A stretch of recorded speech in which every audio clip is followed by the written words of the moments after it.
Assalamualaikum warahmatullahi wabarakatuh. Pada mata kuliah interior bangunan komersial kali ini, kita akan membahas mengenai bangunan ruang budaya. Apa itu bangunan ruang budaya? Bangunan ruang budaya merupakan tempat yang dijadikan sebagai fasilitas umum dan mengakomodasi kebutuhan untuk menunjang suatu kebudayaan di sebuah masyarakat, seperti pertunjukan dan seni. Bangunan ruang budaya merupakan jenis bangunan dengan ukuran yang luas dan dapat menampung kapasitas orang yang banyak. Ciri umum bangunan ruang budaya yaitu memiliki kapasitas yang besar untuk menampung jumlah pengunjung yang banyak, memiliki penataan ruang yang disesuaikan dengan fungsi utamanya yaitu sebagai ruangan untuk penunjang kebutuhan seni dan budaya, maka perancangan interiornya memiliki kaitan dengan tema seni dan budaya yang diwakili. Memiliki sebuah sistem pencahayaan yang akan memaksimalkan objek yang dipertontonkan di dalam ruang budaya tersebut. Kemudian memiliki sistem alur lalu lintas interior yang luas untuk mempermudah pengunjung dalam menampung berbagai macam kebutuhan aktivitas pengunjung dalam jumlah yang banyak. Dan pemilihan warna biasanya dipilih yang netral untuk memaksimalkan objek yang akan menjadi pusat perhatian dari ruang budaya ini. Syarat interior bangunan ruang budaya yaitu ruangan harus mampu mengakomodir kebutuhan untuk penghawaan yang baik bagi interior dan diperhitungkan untuk menampung jumlah pengunjung yang banyak dalam ruangan dengan daya tampung maksimal sesuai kapasitasnya. Pencahayaan harus dipilih yang maksimal sesuai dengan fungsi ruangan dan bisa diatur intensitasnya sesuai dengan suasana yang diharapkan. Sistem akustiknya harus dipersiapkan serta untuk menunjang ruangan agar mampu memaksimalkan ruangan interior serta tidak terganggu oleh suara dari luar ruangan. Nah, pada materi bangunan ruang budaya saat ini, topik yang akan saya angkat adalah museum. Menurut International Council of Museum atau ICOM, museum adalah sebuah lembaga yang bersifat tidak tetap, tidak mencari keuntungan, melayani masyarakat dan perkembangannya, terbuka untuk umum yang berfungsi mengumpulkan, merawat, mengkomunikasikan, dan memamerkan untuk tujuan studi, pendidikan, dan kesenangan, bukti-bukti material dan non-material manusia, dan lingkungannya. Prinsip pameran museum secara universal yang pertama adalah fungsi utama dari pameran adalah untuk mengkomunikasikan sesuatu.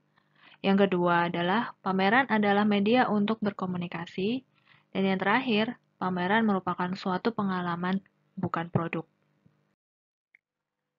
Sebelum kalian mendesain museum, perlu kalian ketahui mengenai langkah-langkah penyusunan ruang pameran tetap di museum. Beberapa langkah-langkah di antaranya adalah yang pertama, alur cerita atau storyline-nya, kemudian alur penyajian dan alur pengunjung, yang ketiga, pemilihan dan pemilahan koleksi, yang keempat, konsep tata pamer yang komunikatif, yang kelima, konsep rancangan desain, dan yang terakhir, konsep tata ruang pamer museum. Baik, yang pertama adalah alur cerita. Alur cerita ini disusun sebagai kerangka kerja untuk menyampaikan hasil interpretasi mengenai suatu topik yang akan disampaikan dalam pameran. Nah, dua gambar ini merupakan contoh visualisasi mengenai alur cerita yang menarasikan tentang objek di dalam museum. Nah, ini keduanya adalah museum tetap. Di sini ditunjukkan narasi yang menceritakan tentang objek-objek di dalam museum. Selanjutnya adalah alur penyajian dan alur pengunjung. Hal utama yang harus diperhatikan adalah yang pertama alur sirkulasi, mulai dari pintu masuk hingga pintu keluar, kemudian konsep dan besaran ruangannya, dan yang terakhir adalah material berupa bahan bangunan, kemudian tekstur dan warna yang digunakan. Apabila kita membahas tentang alur pengunjung, kita pasti membahas tentang pola sirkulasi ruangan. Pola sirkulasi ruangan sendiri terbagi menjadi 5 jenis, di antaranya ada pola linier, pola radial, pola network atau jaringan, kemudian pola grid, dan pola spiral. Pada contoh gambar museum di bawah ini, yang sebelah kiri ini yaitu Museum of Islamic Art di Doha, Qatar. Ini menggunakan pola grid karena konfigurasi ruangannya terdiri dari dua pasang jalan yang sejajar yang saling berpotongan. Kemudian pada contoh gambar museum di sebelahnya ada Bowdoin College Museum of Art di Maine, USA. Ini menggunakan pola radial karena konfigurasinya memiliki jalan yang lurus dan berkembang dari sebuah pusat. Tuh. Kemudian yang harus kita perhatikan adalah pemilihan dan pemilahan koleksi. Faktor yang harus diperhatikan adalah pemantauan terhadap kelembapan dan suhu udara. Yang kedua, pemantauan dari bahaya serangga yang dapat menyerang koleksi maupun media penyimpanan koleksi. Yang ketiga, memberi batas agar koleksi tidak tersentuh oleh tangan manusia. Yang keempat, penggunaan bahan atau material yang bebas dari zat asam atau acid free sebagai media untuk menempatkan atau menempelkan koleksi. Dan yang terakhir, kedudukan koleksi harus selalu dalam keadaan ajak terhadap getaran maupun benturan. Nah, berikut ini adalah beberapa contoh museum yang terdapat di Indonesia. Ini adalah museum tetap. Yang pertama kita lihat di Museum Nasional di Jakarta. Dapat kita lihat ini ada pembatas antara benda pameran dengan pengunjung. Seperti ini juga benda pamer museum ini ada di dalam etalase agar tidak mudah dijangkau oleh pengunjung. Dalam etalase ini juga perlu diperhatikan tentang kelembapan dan radiasi panas cahaya lampu ya.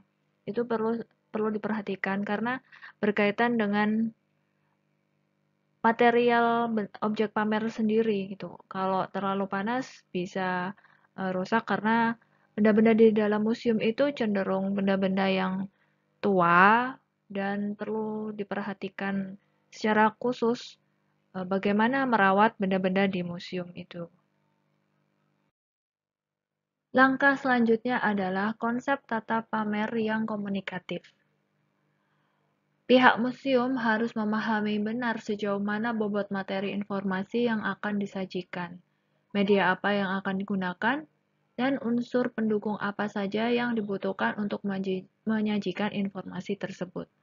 Nah, sebagai desainer interior museum sendiri perlu berkoordinasi mengenai kebutuhan area pameran dan perlu untuk menyesuaikan desain pameran yang sesuai dengan tema objek pameran museum. Pada penataannya juga perlu memperhatikan bagaimana pameran museum dapat memberikan informasi yang komunikatif bagi pengunjung, dilihat dari penataan lewat pameran, serta unsur penunjang informasi pameran yang juga dapat disajikan melalui narasi singkat mengenai objek pameran tersebut. Pemilihan konsep warna serta pencahayaan juga perlu diperhatikan karena dapat mempengaruhi kenyamanan pengunjung ketika melihat-lihat objek maupun ketika membaca informasi objek museum.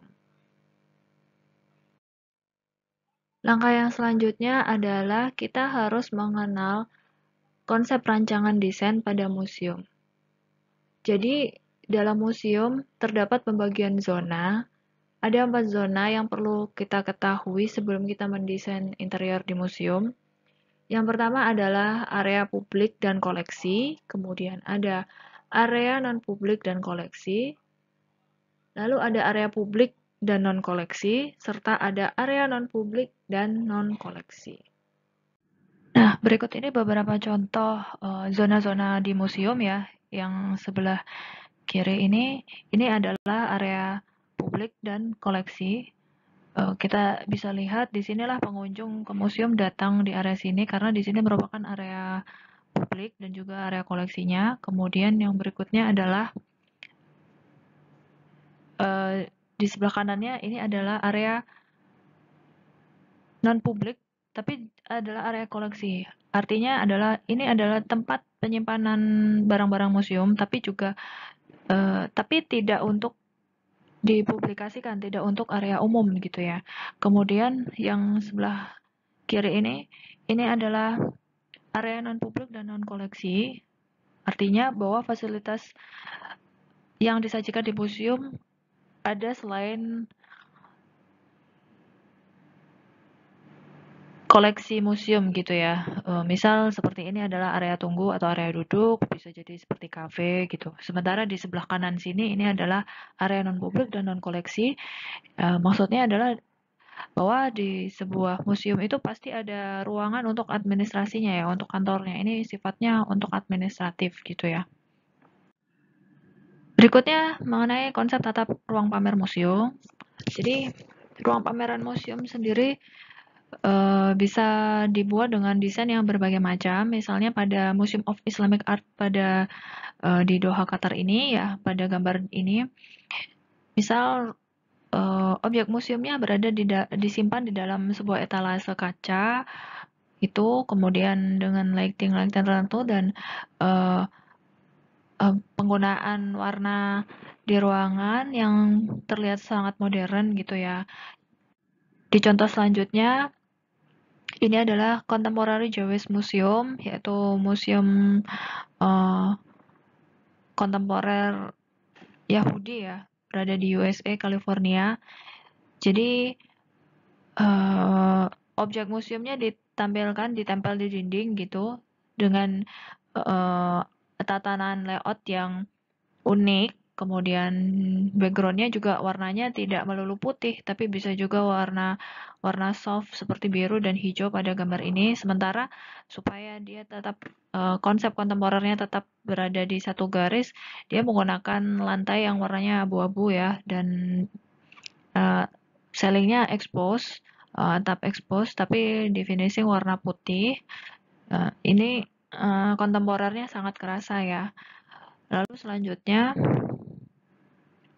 ada di Tampa Museum of Art, jadi museum seni di Tampa, Florida, USA, supaya uh, objek museum itu tadi lebih muncul, lebih terlihat, maka sekeliling ruangannya itu menggunakan konsep warna putih gitu. Jadi pengunjung terfokus pada ininya, objek-objek museumnya gitu ya. Sementara yang lainnya warna netral dengan warna putih. Berikutnya ada contoh pada museum seni Bowdoin College di USA juga. Pada konsep museum ini ruangannya, ini ada satu ruangan aja, berbeda dengan konsep museum yang sebelumnya yang cenderung modern gitu. Kalau yang ini lebih ke klasik dengan warna yang bright gitu, warna orange, sementara di luar sana ada yang menggunakan warna biru, di sisi lainnya juga ada yang menggunakan warna merah. Untuk netralnya kita di museum ini menggunakan lantai motif kayu gitu ya, parket. Dan beberapa benda museum yang kecil-kecil dimasukkan di dalam kaca, di pedestal kaca seperti ini. Hal yang perlu diperhatikan lagi adalah tata cahaya, karena tata cahaya di museum ini berkaitan banget sama material benda museumnya gitu. Selain untuk penerangan ruangan dan elemen estetis, tapi penataan cahaya di museum ini uh, sangat sangat penting ya, karena berkaitan sama material itu tadi. Jadi kalau misalkan materialnya seperti batu pada gambar di samping ini ya,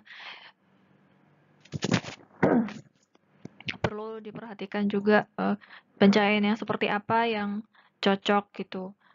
Lalu tidak hanya pencahayaan buatan, beberapa museum juga seperti New Acropolis Museum di Athena, Yunani, ini juga menggunakan daylight, pencahayaan langsung dari kaca ya, sebesar ini. Kemudian di Getty Villa, California, ini juga di museumnya ini juga menggunakan skylight di atasnya seperti ini. Jadi ada kombinasi pencahayaan langsung dan pencahayaan buatan. Berbeda dengan Nagasaki Prefectural Art Museum di Nagasaki, Jepang, ini juga museumnya pure menggunakan pencahayaan buatan ya, ada spotlight gitu, tidak ada pencahayaan alami atau daylight. Nah, kita masuk ke contoh selanjutnya. Ini ada Champollion Museum Script of the World di Prancis. Jadi ini adalah museum tulisan. Desainernya memanfaatkan pencahayaan alami, jadi menggunakan siluet tulisan di jendela. Kalau dari fasadnya ada di sebelah atas sini. Jadi kalau museumnya tulisannya ditaruh di jendela, sementara supaya tulisan itu tadi terlihat, ya memanfaatkan cahaya alami. Jadi ketika masuk, cahaya yang masuk ke ruangan itu melewati tulisan-tulisan ini tadi. Gitu. Nah, ini dari luarnya tampaknya seperti ini. Ini dari luar, kemudian ini dari dalam, seperti ini. Ini adalah gambar tampaknya. Kemudian ini ada Comic Book Museum di San Diego, California. Warna yang digunakan adalah warna-warna yang netral ya sebenarnya, dengan sentuhan warna-warna lain seperti warna merah. Lalu dia memanfaatkan pencahayaan buatan yang pada area yang ini menyorot ke gambar-gambar ini ya, di frame-frame di dinding. Tuh, sementara buku komik-komiknya ada di meja, di furniturnya, pada desain furniturnya yang seperti ini. Nah, ini adalah beberapa ruangan di dalam Comic Book Museum di California tadi. Pada area-area tertentu menggunakan warna-warna selain warna putih sebagai penetralisernya, dia juga menggunakan warna kuning sebagai aksennya juga.